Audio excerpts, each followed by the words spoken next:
సమస్య, పరువు కాదు ప్రతిష్ట సమస్య, ఈ దేశం తాలూకు ప్రతి సమస్య. కానీ ఇది దాన్ని ఏదైనా మీరు ఎవరైనా ప్రశ్నించారండి?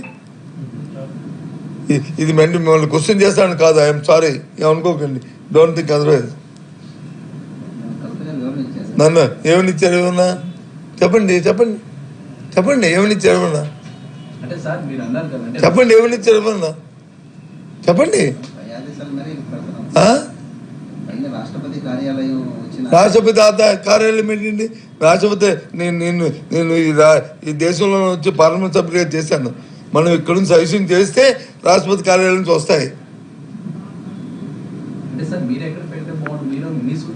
ప్రభుత్వంలో ఉందో ఎక్కడైనా సరే, ఎక్కడ నేవల్ యార్డ్ పెట్టుకోవాలా, లేకపోతే సర్క్యూట్ వస్తుంది ఇంకా సొంతంగా తయారు చేయాలా, ఇంకా సొంతంగా తయారు చేయాలి. నేవల్ యార్డ్ ఇంతకుముందు భారత ప్రధానులు వచ్చారు, భారత రాష్ట్రపతి వచ్చినప్పుడు ప్రధాని వచ్చినప్పుడు చేయాలి, సెక్యూరిటీ అవన్నీ చూసుకొని.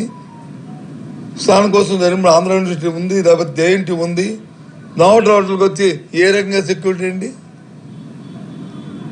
ఏ రకమైన సెక్యూరిటీ చెప్పండి?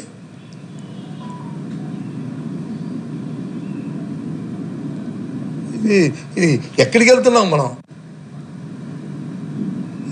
ఏమిటి ఆలోచిస్తున్నాం? ఎవరిని ఉద్ధరించడానికి?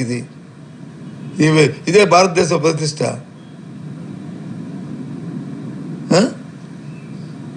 ఏమనుకుంటారండి?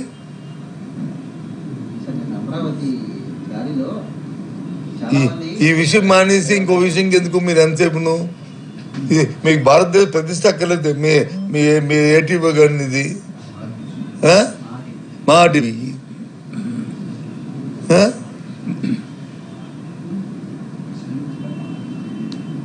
చెప్పండి.